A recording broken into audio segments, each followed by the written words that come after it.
नमस्कार महाराष्ट्र, सुप्रभात. मी आकांक्षा जावडेकर आणि तुम्ही पाहताय एबीपी माझा. सकाळचे 8 वाजतायत आणि या बुलेटिनमध्ये आपणा सर्वांचं स्वागत. आणि बुलेटिनच्या सुरुवातीलाच बातम्यांचा वेगवान आढावा घेऊयात 8च्या अपडेट्समधून. मागील आठवड्याच्या सुरुवातीलाच मुंबईसह महाराष्ट्राला जोरदार पावसानं झोडपल्यानंतर वीकेंडला काहीशी विश्रांती घेतली. राज्यभरात देखील पावसाचा जोर ओसरला होता. मात्र आज पहाटेपासूनच मुंबई उपनगरासह पावसाला सुरुवात झाली. लोअर परेड, दादर, वांद्रे, अंधेरी, जोगेश्वरी, गोरेगाव, मालाड, कांदिवली, बोरिवली, दहिसर या पश्चिम उपनगरांसह पूर्व उपनगरांमध्ये देखील पावसाने हजेरी लावलेली आहे. ठाणे, नवी मुंबईत देखील जोरदार पाऊस सुरू आहे. पहाटेपासूनच पाऊस सुरू झाल्यामुळे गणेशोत्सवासाठी जाणाऱ्या चाकरमान्यांना फटका बसण्याची शक्यता आहे. तर असाच जोरदार पाऊस काही वेळ सुरू झाला तर सखल भागामध्ये पाणी साचण्याचीही शक्यता आहे.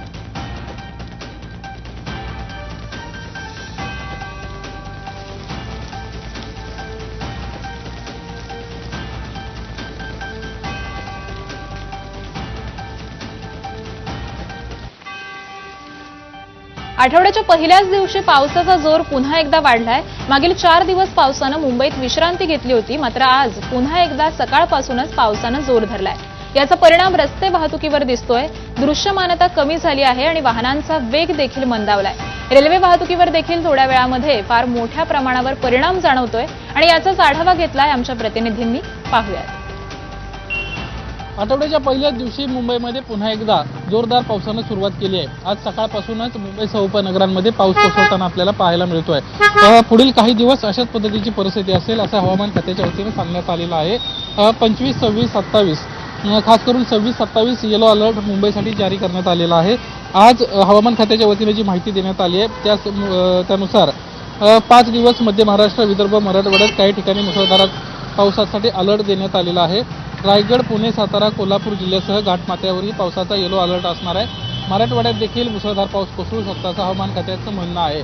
पाऊस सध्या जरी मोठ्या प्रमाणामध्ये कोसळत नसला तरी पावसाचा जोर हा मुंबईसाठी हा कायम राहणार आहे. कॅमेरामन दीपेश माध्यमसह निलेश बुदावले, एबीपी माझा, मुंबई. राज्यात पावसाचा जोर काही दिवसांपासून कमी झालाय. अधूनमधून हलक्या सरी बरसतात. दरम्यान मध्य महाराष्ट्र घाटमाथ्यावर पुढील 2 दिवस पावसाचा अंदाज व्यक्त करण्यात आलाय.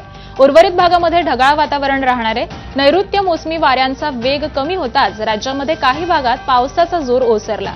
त्याचवेळी कोकण, घाट परिसर आणि मराठवाड्यात मुसळधार पावसाचा अंदाज आहे. इतर भागामध्ये ढगाळ वातावरण राहण्याची शक्यता आहे. देशाची राजधानी दिल्लीत पुन्हा एकदा पावसाला सुरुवात झाली आहे. दिल्लीतील अनेक भागात पावसानं हजेरी लावली आहे. पावसामुळे दिल्लीकरांना उकाड्यापासून दिलासा मिळालाय. दिल्ली एनसीआर भागामध्ये आज मेघगर्जनेसह हलका ते मध्यम स्वरूपाचा पाऊस पडण्याची शक्यता ही हवामान विभागानं वर्तवली आहे. तसंच आज तापमान सामान्यापेक्षा 2 ते 3 अंशांनी कमी राहण्याचीही शक्यता आहे. कोकणात जाण्यासाठी मुंबईतून अनेक गाड्या सोडण्यात आल्या आहेत. दिवा स्थानकामधून देखील दिवा सावंतवाडी आणि दिवा चिपळूण या गाड्या सोडण्यात आल्या. मागच्या वर्षी हीच गाडी उशिरानं सोडण्यात आल्यामुळे प्रवासी हे प्रचंड संतापले होते. मात्र यावर्षी दोन्ही गाड्या या वेळेत सुटल्या आहेत. कोकणात जाण्यासाठी मुंबईकर देखील मोठ्या संख्येनं निघालेत. पण गाड्यांची आणि डब्यांची संख्या अजून वाढावी अशी अपेक्षा प्रवाशांनी व्यक्त केली आहे. या प्रवाशांशी संवाद साधलाय आमचे प्रतिनिधी अक्षय भाटकर यांनी. पाहूयात. गणेशोत्सवासाठी मुंबई महानगरातून लाखोंच्या संख्येने कोकणवासीय हे कोकणात परततात. पण हा जो प्रवास आहे तो नेहमीच खडतर असतो, कारण की गाड्यांची अपुरी संख्या असते. यावर्षी देखील आपल्याला हीच परिस्थिती बघायला मिळते. गाड्या प्रचंड सोडल्या गेलेल्या आहेत, मात्र गर्दी देखील तितक्याच प्रमाणात आहे. आज मी दिवा स्थानकावर आहे आणि दिवा स्थानकात सध्या ही दिवा चिपळूण शटल गाडी जी आहे ती उभी आहे आणि या गाडीमध्ये देखील आपण पाहत आहे की बऱ्यापैकी गर्दी आहे. या गाडीमध्ये अनेक कोकणवासी जे आहेत चिपळूण आणि आसपास जाण्यासाठी इथे चढलेले आहेत. सकाळपासून लाईन लावून ते या ठिकाणी उभे होते आणि गाडी आल्याच्या नंतर आता त्यांना बसायला या ठिकाणी जागा मिळालेली आहे. कॅमेरामन विनयसह अक्षय भाटकर, एबीपी माझा, दिवा. गणेशोत्सवासाठी कोकणात जाणाऱ्या नागरिकांसाठी आज विशेष एक्सप्रेस धावणार आहे. आज दुपारी दादरवरून 1:30 वाजता कोकणात जाण्यासाठी शिवसेना एक्सप्रेस निघणार आहे. शिवसेना आमदार निलेश राणे यांच्याकडून ही शिवसेना एक्सप्रेस सोडण्यात येणार आहे. यावेळी उद्योगमंत्री उदय सामंत आणि खासदार श्रीकांत शिंदे देखील उपस्थित राहणार आहेत. तर आज रात्री 11 वाजता मुंबई भाजपकडून कोकणात जाणाऱ्या नागरिकांसाठी विशेष ट्रेन सोडण्यात येणार आहे. यावेळी मुख्यमंत्री देवेंद्र फडणवीस हे देखील उपस्थित राहतील. तर कोकणात जाण्यासाठी काय काय सोयी आहेत हे आपण ग्राफिक्सच्या माध्यमातून पाहूयात. एसटी महामंडळाकडून 5103 विशेष बस आहेत.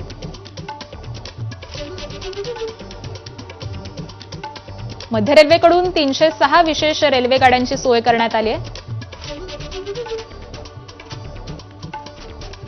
त्याचबरोबर पश्चिम रेल्वेकडून कोकणासाठी 5 विशेष गाड्या आहेत. मुंबई एलटीटी पुण्याहून रत्नागिरी, सावंतवाडी, चिपळूण आणि मडगावसाठी रेल्वे गाड्या असणार आहेत. त्याचबरोबर खासदार श्रीकांत शिंदेंच्या प्रतिष्ठानकडून 650 बसगाड्यांची सोय आहे आणि मंत्री नितेश राणेंकडून देखील 2 खास रेल्वे गाड्यांची सोय करण्यात आली आहे.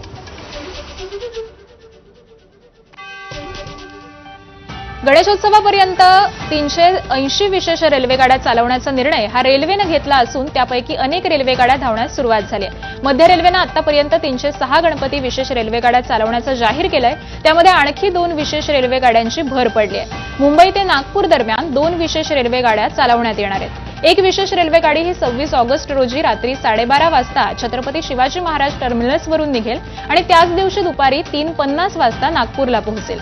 तर गाडी क्रमांक 2 विशेष रेल्वे गाडी 26 ऑगस्टला सकाळी 8:25 वाजता छत्रपती शिवाजी महाराज टर्मिनल्सला पोहोचेल. गणेशोत्सवाला 2 दिवस बाकी आहेत. मात्र नाशिक शहरातील गणेशोत्सव मंडळांना अद्याप पालिका प्रशासनाकडून परवानगी देण्यात आली नाही. त्यामुळे शहरातील अनेक गणेश मंडळांनी गणेशोत्सवावर बहिष्कार टाकण्याचा इशारा दिलाय. सोयी सुविधांचा अभाव आणि परवानग्या देण्यास दिरंगाई या मंडळांनी उत्सवावर बहिष्कार टाकण्याचा यामुळे इशारा दिलाय. गणेशोत्सव कालावधीमध्ये मुंबई नगरी अगदी रात्रंदिवस गजबजून जाते. भाविक रात्रभर शहरामध्ये फिरत असतात. हीच बाब लक्षात घेत गुंदवली, दहिसर, अंधेरी पश्चिम ही मेट्रो 2, मेट्रो 7 गणेशोत्सवादरम्यान रात्री 12 पर्यंत सुरू ठेवण्याचा निर्णय घेण्यात आलाय.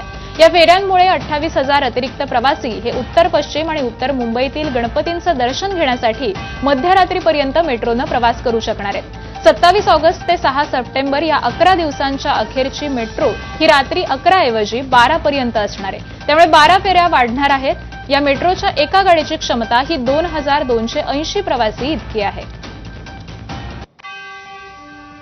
लाडक्या गणरायाच्या स्वागतासाठी सर्वत्र उत्सवाचं वातावरण असून गणेशोत्सव मंडळं देखील सज्ज झालेत. या मंडळांना देखावे आणि अन्य विद्युत रोषणाईसाठी 48 तासात तात्पुरती वीज जोडणी मिळणार आहे. अदानी इलेक्ट्रिसिटीनं गणेश मंडळांना तात्पुरते मीटर हे 48 तासात देण्याची घोषणा केली आहे. यासाठी गणेशोत्सव मंडळांनी अर्ज केल्यानंतर 48 तासांच्या आतच तात्पुरती वीज जोडणी आणि मीटर हे दिले जाणार आहेत. गणेश मंडळं यासाठी ऑनलाईन अर्ज करू शकतात. 48 तासाच्या आत जोडणी दिल्यानंतर घरगुती वीज दरांनुसार खात्रीशीर वीज पुरवठा केला जाणार आहे.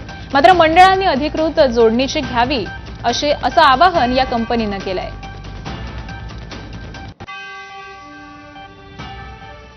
पुढची एक महत्त्वाची बातमी पाहूयात. मुख्यमंत्र्यांनी नगरविकास विभागाच्या अधिकाऱ्यांवर नाराजी व्यक्त केली आहे अशी माहिती ही आता सूत्रांकडून कळतेय.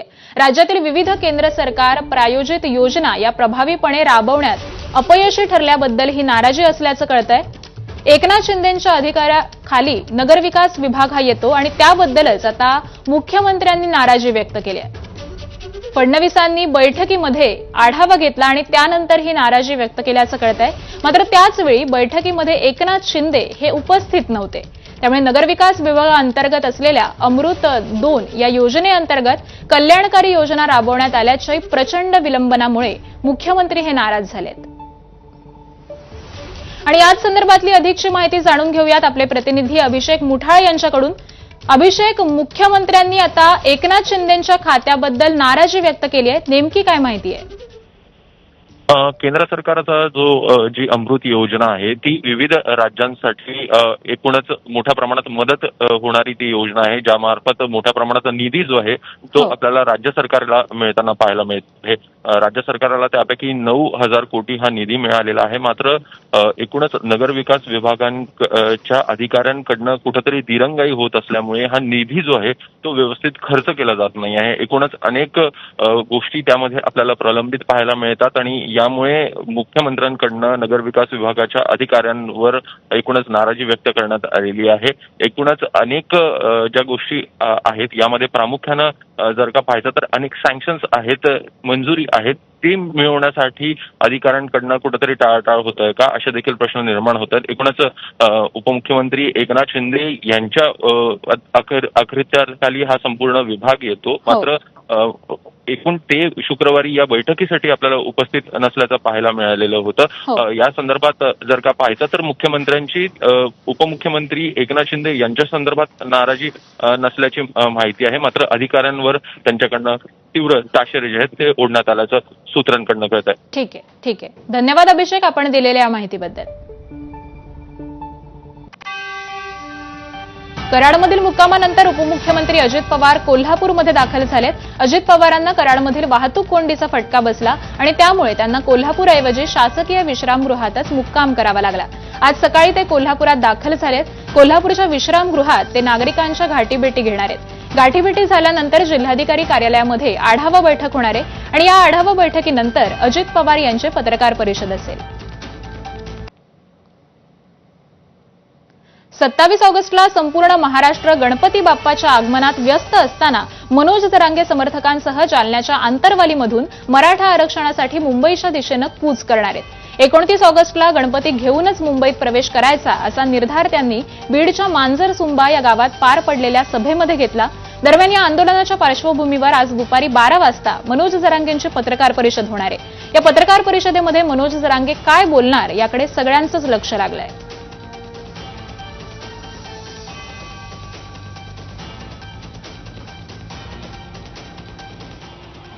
नक्कीच मराठा आरक्षणाच्या मागणीसाठी 29 तारखेला मनोज जरांगे पाटलांसह मराठा समाज जो आहे तो मुंबईकडे कूच करणार आहे. मात्र तत्पूर्वी जर पाहिलं तर आज बीडमध्ये निर्णायक अशा अंतिम सभेचं आयोजन जे आहे ते करण्यात आलेलं आहे. बीड जिल्ह्यातील मांजरसुंबा या परिसरामध्ये ही सभा होणार आहे आणि याच सभेला मनोज जरांगे पाटील हे मार्गदर्शन करणार आहे. मुंबईला जाण्यापूर्वी ही आजची जी सभा असणार आहे ती निर्णायक सभा असणार आहे, कारण की याच सभेतनं राज्य सरकारला अल्टिमेटम दिला जाणार आहे आणि आरक्षणाच्या बाबतीत काही महत्त्वाचे निर्णय जे आहेत ते देखील घेतले जाणार आहे. गेल्या अनेक दिवसांपासून जरांगे पाटील हे आरक्षणाच्या मागणीसाठी आग्रही पाहायला मिळत आहेत आणि अशाच अनुषंगाने जर पाहिलं तर आज ही सभा होणार आहे. 29 तारखेला मोठ्या संख्येने मराठा समाज जो आहे तो या ठिकाणी मुंबईकडे जाणार आहे. मात्र तत्पूर्वी जर पाहिलं तर ही मोठी सभा जी आहे ती आयोजित करण्यात आलेली आहे आणि याच सभेतनं आज राज्य सरकारला एक अल्टिमेटम दिला जाणार आहे, निर्णय घेतला जाणार आहे आणि त्यामुळेच आजच्या या सभेकडे राज्याचं लक्ष लागलेलं आहे. साधारण 12 वाजता मांजरसुंबा या परिसरामध्ये ही सभा जी आहे ती होणार आहे आणि याच सभेत मोठ्या संख्येने मराठा समाज बांधव जे आहेत ते देखील सहभागी होणार आहेत. मराठा आंदोलक मनोज जरांगे यांच्या काल झालेल्या सभेत चोरट्यांनी सोनसाखळी, मंगळसूत्र दागिन्यांसह रकमेवर हात साफ केलाय. या प्रकरणी नेकनूर पोलीस ठाण्यामध्ये अज्ञातांविरोधात गुन्हा दाखल करण्यात आलाय. मराठा आरक्षणाच्या पार्श्वभूमीवर रविवारी मांजरसुंबा परिसरात मनोज जरांगे पाटील यांची निर्णायक इशारा सभा पार पडली. या सभेत मोठ्या संख्येनं मराठा समाज सहभागी झाला होता. यावेळी अनेक जणांच्या अंगावरील सोन्यावर आणि रोख रकमेवर चोरट्यांनी डल्ला मारलाय. बापू नवले यांची तब्बल 10 तोळ्यांची सोन्याची साखळी चोरीला गेली, तर दीपक जोगदंड यांची सोन्याची साखळी आणि इतर दोघांच्या सोन्याच्या साखळ्या देखील लंपास करण्यात आल्या. शिवाय एका महिलेचे मनी मंगळसूत्र देखील चोरीला गेलंय.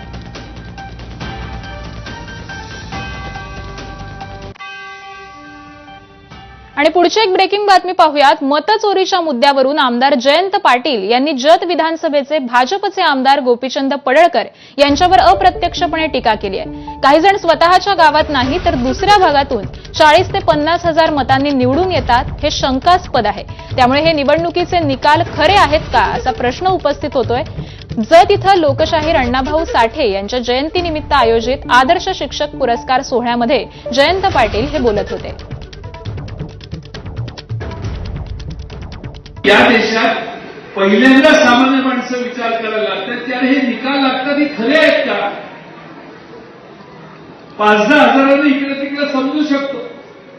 40-50, 60-60 हजारांना जो निवडून येणार नाही तो निवडून यायला लागला. विक्रांत दादा आपल्याला असंच वाटलं. अवघ्या 2 दिवसांवर गणेशोत्सव असून मुंबईकर आणि ठाणेकर कोकणवासीय आपल्या गावी जाण्यासाठी निघालेले आहेत. ठाणे रेल्वे स्थानकावर मांडवी एक्सप्रेस पकडण्याकरता फलाट क्रमांक 7 वर कोकणवासियांची मोठी गर्दी आहे आणि याचाच आढावा घेतलाय आमच्या प्रतिनिधींनी. जाणून घेऊयात. ठाणे रेल्वे स्थानकावर मांडवी एक्सप्रेस आलेली आहे. JRPF असेल, RPF असेल, ते सुरक्षेच्या दृष्टीने मोठ्या प्रमाणात लाईन आपल्याला सोडताना दिसून आलेली आहे. गेल्या 24 तासांपासून ही जे कोकणकर वासी आहे इथे लाईन लावून आपल्या गावीसाठी जाण्यासाठी निघालेले आहेत. आपण काही प्रवासी आहेत त्यांच्यासोबत बातचीत करण्याचा प्रयत्न करू. दादा, किती वाजता आले आहेत? आता ट्रेन आलेली आहे, काय सांगाल? काय नाही, आता ट्रेन मध्ये बसत काय सांगणार अजून. ट्रेन काय टायमावर चालले काही कुठे चालले? खेळला गणेश उत्सवाची तयारी झाली आहे? आवाज आली ना. आता ट्रेनचा प्रवास कसा असणार आहे? एकदम मस्त. नक्कीच ट्रेनचा प्रवास एकदम सुखकर होणार आहे अशी आशा घेऊन आता जे प्रवासी आहेत ते सध्या आपापल्या गावी जाताना आपल्याला पाहायला मिळतंय. व्हिडिओ जर्नलिस्ट विनय राजवरचा हितेश पांचाळ, ABP माझा, ठाणे. एकीकडे अर्धवट स्थितीत असलेला मुंबई गोवा महामार्ग तर दुसरीकडे मुंबई गोवा महामार्गावर पडलेले खड्डे या दोन्ही समस्या कोकणवासियांच्या गेली 17 वर्ष जीवाशी खेळ खेळत आहेत. दरवर्षी गणेशोत्सव जवळ आला की खड्ड्यांना आधार म्हणून पेव्हर ब्लॉकचा मुलामा दिला जातो. यंदा देखील लोणेरे जवळ पडलेल्या खड्ड्यांना पेव्हर ब्लॉकचा आधार देण्याचं काम सुरू आहे. महामार्गावर ठिकठिकाणी पेव्हर ब्लॉकचे गड्डे हे उतरवण्यात आलेले आहेत. त्यामुळे अवघ्या 2 दिवसांवर गणेशोत्सव सण आला तरी काम पूर्ण होण्याचं नाव घेत नाहीये. त्यामुळे मुंबईकरून कोकणात जाणाऱ्या कोकणवासियांचा हिरमोड होतोय आणि याचाच आढावा घेतलाय आमच्या प्रतिनिधींनी, तोही पाहूयात.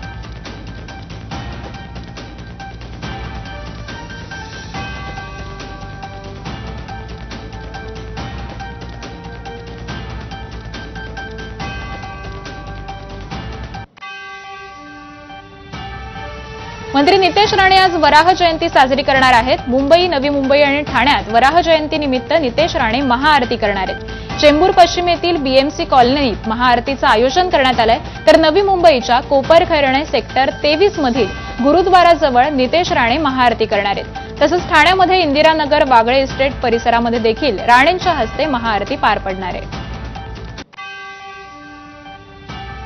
भंडाऱ्यात प्रेमाच्या जाळ्यात ओढून अल्पवयीन मुलीवर अत्याचार करण्यात आलाय. प्रेमाच्या जाळ्यात ओढून एका अल्पवयीन मुलीसोबत प्रेमसंबंध प्रस्थापित करण्यात आले. या प्रेमसंबंधातून मुलगी 6 महिन्यांची गर्भवती असल्याचं वैद्यकीय तपासणीत पुढे आलंय.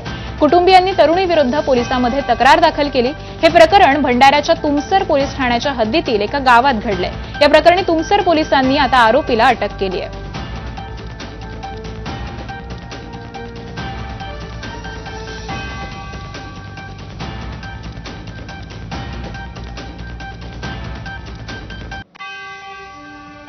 अजित पवारांच्या राष्ट्रवादी काँग्रेसचे भंडाऱ्याच्या तुमसरचे आमदार राजू कोरेमोरे हे तरुणांसोबत बेबुंद होऊन थिरकलेले आहेत. काल आमदार राजू कोरेमोरे मित्र परिवाराच्या वतीनं तुमसरमध्ये पोळा आणि दहीहंडी कार्यक्रमाचं आयोजन करण्यात आलं होतं आणि या कार्यक्रमानंतर डीजेच्या तालावर बेधुंद होऊन थिरकणाऱ्या तरुणांना बघून आमदार कारेमोरे यांना देखील मोह आवरला नाही आणि त्यांनी देखील ठेका धरत डान्स केला. आमदार कारेमोरे यांच्या डान्सचा हा व्हिडिओ आता सोशल मीडियावर तुफान व्हायरल होतोय. अलीकडेच बुलढाणा जिल्ह्यातील जिगाव प्रकल्पस्थळी जलसमाधी आंदोलनादरम्यान एका आंदोलकाने जलसमाधी घेतली होती. हा मुद्दा ताजा असतानाच आता जिल्ह्यातील मेहकर तालुक्यातील देऊळगाव साखरशा इथल्या देखील उतावळी प्रकल्पग्रस्त शेतकरी हे आक्रमक झालेत. गेल्या 25 वर्षांपासून प्रकल्प पूर्ण झाला, मात्र अद्यापही मोबदला मिळाला नसल्यामुळे वाढीव मोबदला देण्याच्या मागणीसाठी हे प्रकल्पग्रस्त येत्या 2 सप्टेंबर रोजी उतावळी प्रकल्पामध्ये कुटुंबियांसह जलसमाधी आंदोलन करणार आहेत. प्रकल्पग्रस्त शेतकऱ्यांशी बातचीत केली आमचे प्रतिनिधी डॉक्टर संजय महाजन यांनी. पाहूयात.